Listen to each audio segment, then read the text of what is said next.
an employee at Queen's Pizzeria. Oh, my mom will be fucking proud to hear that. Oh, I've never been here before, and I'm getting a really weird vibe from this place for some reason. It smells like sex trafficking for some reason. I don't know why. How are you guys? Nice. That's good to hear. I'm fucking broke as hell. So I'm glad you guys are doing good. I'm so fucking broke that the other day I was making a purchase, and before I could like cash out, I asked the clerk how much tax was, so I wouldn't over withdraw. Which that's not that weird of a thing to do. I've seen a lot of people do that. What's embarrassing is I was at Circle K buying a Polar Pop, and I did over withdraw. I'm so broke that like I usually pay for things with cup holder change. And I'll even use like the change that has just been soaking in that black goop. Which, on a side note, what the fuck's in our cup holders? Why has our government funded no research into figuring out what the fuck? Like, we all drive different cars and drink different beverages, yet we have the same just black tar in our cup holder. Cancer is hiding in our cup holders. That's all I'm saying. Cancer might be in our cars. I've realized that birds are like the hobos of the animal kingdom for two reasons. Birds just eat your leftovers off the ground, and birds can take a shit wherever they want. The only difference between birds and hobos is birds can actually fly. Hobos smoke crack and think they can fly. That joke was inspired by downtown Mesa. Hashtag Mesa garbage people. That's for David Kidd. I've realized I've been way too, like, I'm way too nice to people, and like sometimes I have a really hard time telling people just the straight truth, which, because the truth isn't always nice, but if you bullshit your way around the truth, you sometimes come off being more of an asshole than just telling someone the truth. Like the other day at work, I was working behind the bar, and this gay guy got really drunk, and I was being really nice to him, and he asked me on a date. And the first thing I said was, I'm not of age. It's fucking stupid, because I am of age to blow dick, I'm pretty sure. And I'm not gay. Like, I should have just led with, no, I'm sorry, man, like, I'm not gay. But I panicked. And I can't be doing that.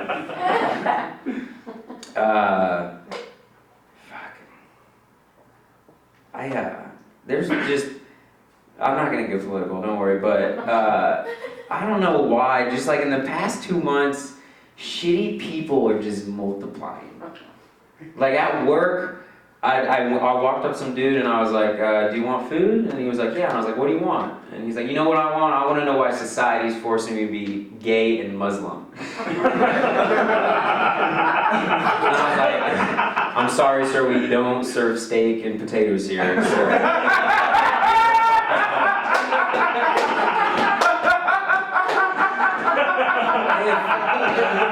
I'm just gonna say this now, if they pass the law to give business owners the right to refuse service to gay people, the first restaurant or first business that I see that does that, I'm walking in there, I'm sitting down, and then I'm gonna ask the waiter for a nice cold Coke with a side of dick in my ass. Because fuck you. I cried the other night for the first time in a long time. Has anybody cried recently? Yeah. It's fucking beautiful. Oh my god. I don't know what the fuck I've been missing out on. I don't know why I haven't cried more.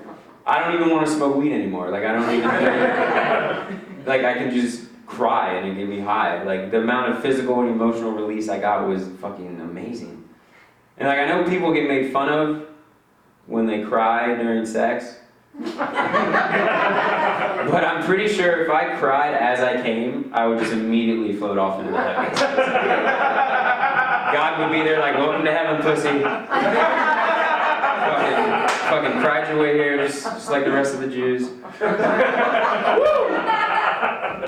Speaking of Jews, something happened to me the other night that I don't know what's real anymore. Like I was visiting my girlfriend at work. It was a Sunday night, and we were smoking a cig, and then like halfway up this car pulls up, and halfway up the curb, the car just dies. Okay, and I'm really hoping this person does not ask for our help, because the car is like an early 2000s like white sedan, Ford sedan with like the cop mirror on it still, and there's only two people that drive those cars: undercover cops or drug dealers. It's Sunday night. I don't want to deal with either one of those kinds of people. But unfortunately, the guy gets out of his car and he's like, "Hey, can you come over and help me, man?"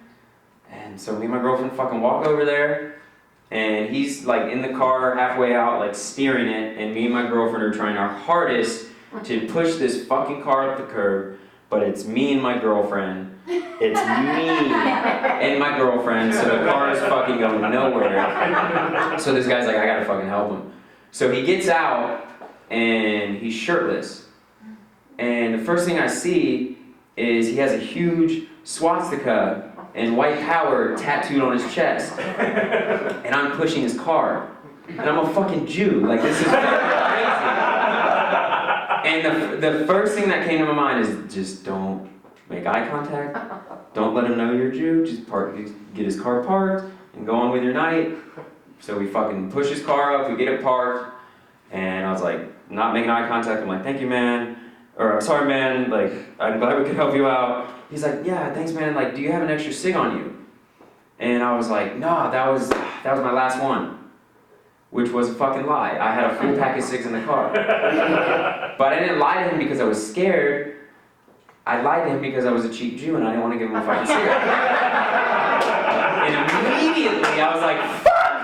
I blew my cover, he's gonna fucking know. And then my girlfriend was fucking, oh yeah, I'll go get one. I have one in my purse inside. And she leaves me and this fucking neo-Nazi alone in a dark parking lot. 10 minutes go by. I end up having the best fucking conversation of my entire life. He's the nicest man I've ever met in my fucking entire life. We talked about our hobbies. I told him I did stand-up. He told me he did photography, which is fucking hilarious that he does photography. I really want to see that fucking camera roll really badly.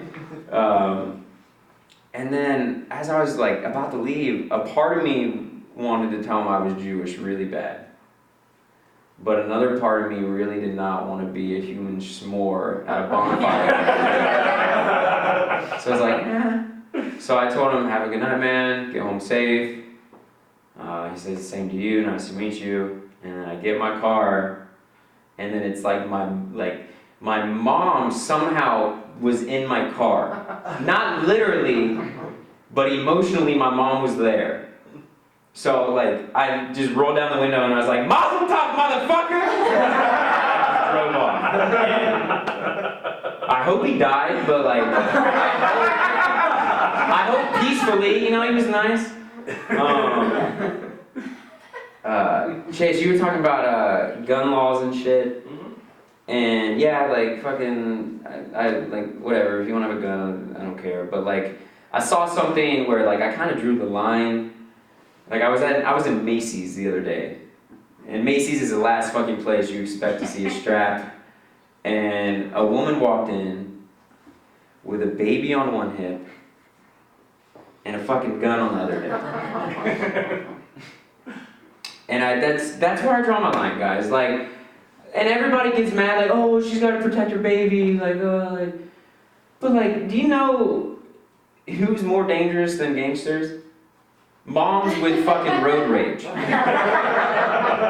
know how many drive-by shootings would happen if every mom was strapped? Because just some bitch cut her off. My mom would have shot like 4 people before I was like 10. Plus, I don't want to see kids getting like pistol whipped at Wetzel Pretzel because they want fucking cheese. I really need to start being more productive on my days off. Like today I didn't work all day. And I spent the first hour and a half of my day just laying in bed and farting and Dutch ovening myself. Because I was just curious, you know? But it wasn't all for pleasure. Like, there was some research behind it. I was trying to figure out the sound, like the difference in sound amplitude between like a smelly fart and a non-smelly fart. Because they say a loud fart, you're in the clear, a quiet fart, cover your trails. I found out it has a lot more to do with temperature, too. I found out that if you have a warm, loud fart, you have a smelly fart in your hands. But if you have a quiet, warm fart, you just shit your pants. I shit my pants 3 times today. So. Thank you guys. Have a good night. Chase, get the fuck out of here, please.